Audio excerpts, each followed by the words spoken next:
Hey there, it's Tracy here for Imagine Crafts, and in today's video I'm going to show you how to take a plain Dollar Tree box and turn it into a beautiful gift box. But before we get started, make sure to like, subscribe, and hit that notification bell so that you get notified every time we upload a new video.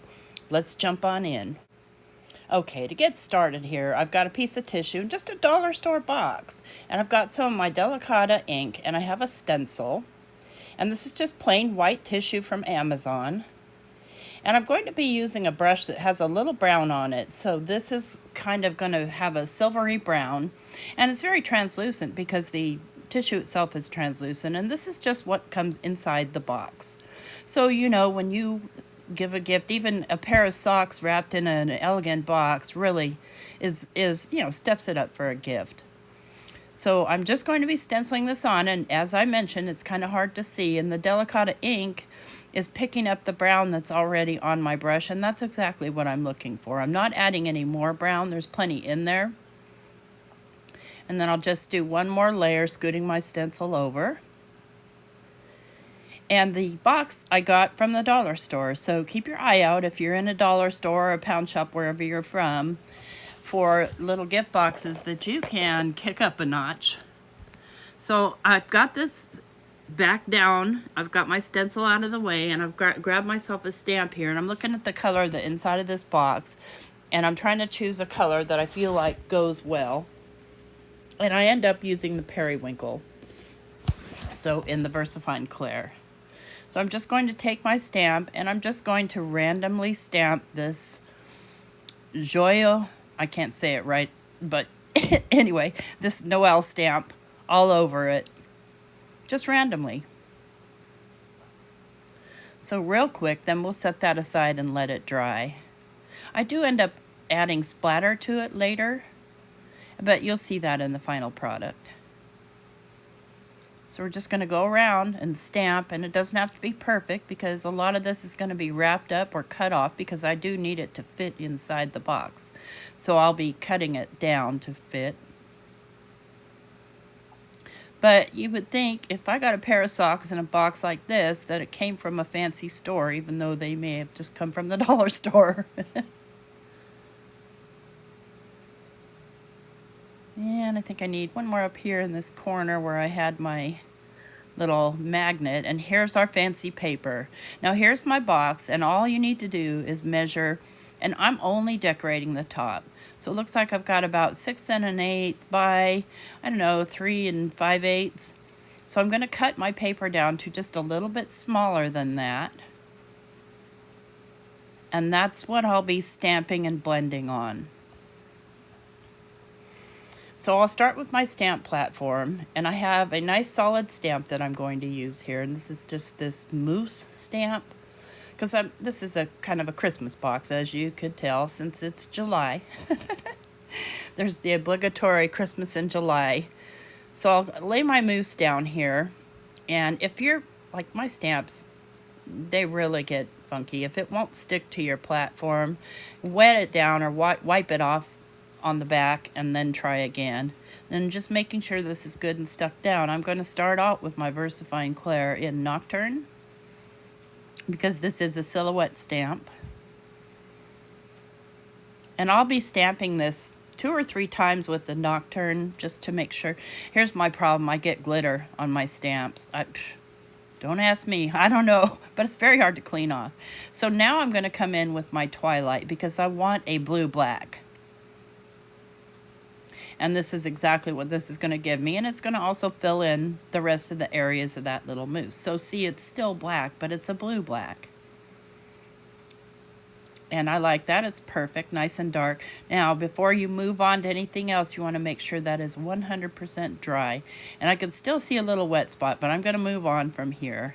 And I've got this little hill mask, and I'm going to start in with this periwinkle because I do want kind of a color scheme.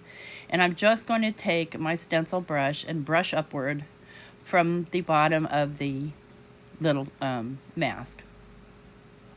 Just like so, doesn't have to be perfect. Then I'm going to put a different mask, and I'm going to use the same color. And again, brush up from the bottom, but I'm not going to fill the whole thing in. And then one more time, And I think I'll go with a different purple here. I'm going to go with Monarch. So I want a couple of purples just because I like a couple of purples. And periwinkle is kind of a purpley blue. So I'm going to go all the way up and fill it in the rest of the way with this color.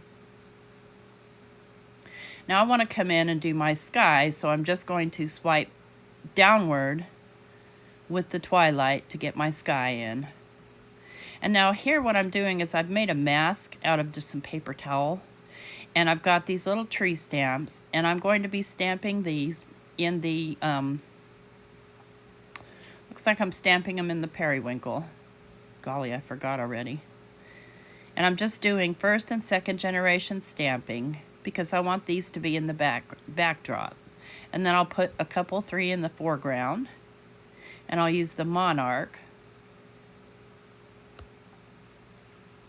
And again, first and second generation stamping gives them the illusion of, distance.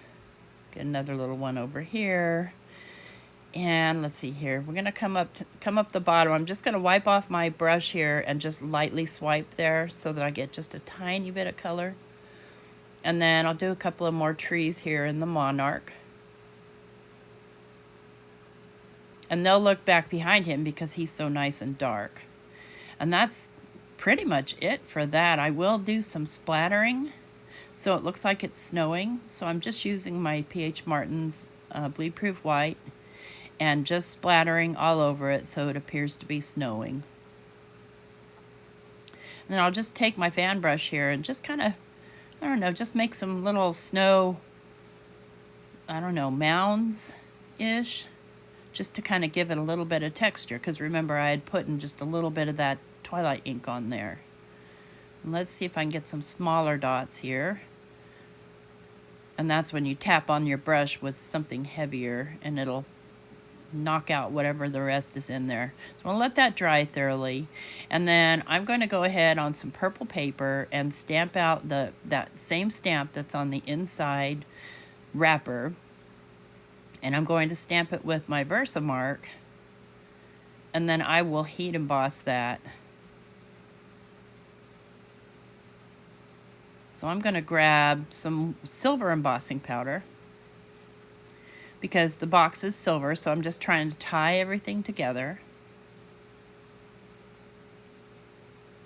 Clean up my mess there a little bit. Then I'll heat emboss that, and I'm going to trim it down into a tag. And this paper changes color a little, and I'm okay with that. So it'll give the appearance of sort of a I don't know, a halo look or something. So I'll get this trimmed down, and I'm going to trim it down to, I don't know, not a particular size, just something that'll work in my, I had it too long, so I trimmed it down again. Something that'll work in my little tag cutter thing. And you don't have to do a fancy tag. You could just do a square or just clip off the corners if you wanted to. And I'm just trying to make, because I'm doing a fancy tag, I need it to be nice and even. But it doesn't necessarily have to be. So I've got the little tag, and then I'll tie something onto it. And I'm going to round off the bottom corners too, just with my corner rounder. And I'll just ink up the edges just a little bit. Just with whatever's on my brush. I'm not trying to go super heavy with the ink. So I've got the moose scenery glued down to my box. Now I've trimmed down my paper here, so you can put your little socks in and fold this up fancy. Of course, I don't have anything to put in here. I'm not putting an old pair of socks for you. I just can't do it. And then I did line the edges of the box with that same purple paper. And then I'm just going to stick this in. I'm really not 100% sure where I want to put this tag. But, I mean, you could even put it on the inside if you wanted to. But I'll just tie it with a little bit of ribbon here that I have dyed with some ink. And I'll just use a little sticky dot to stick it down. Just so you can see what it looks like. Again, you can put the tag on the inside. You could put it on, if you tie string around your gift, you can put it, on the string. But now you've got a coordinated box for a Christmas gift that anybody would treasure. I hope you like it. And I like the other part silver. You could color it if you wanted, but eh. Anyway, if you like this video, please leave us a thumbs up. Thanks so much for watching. And here's a couple of still photos for you to kind of get a closer look at the box. Take care. Bye-bye.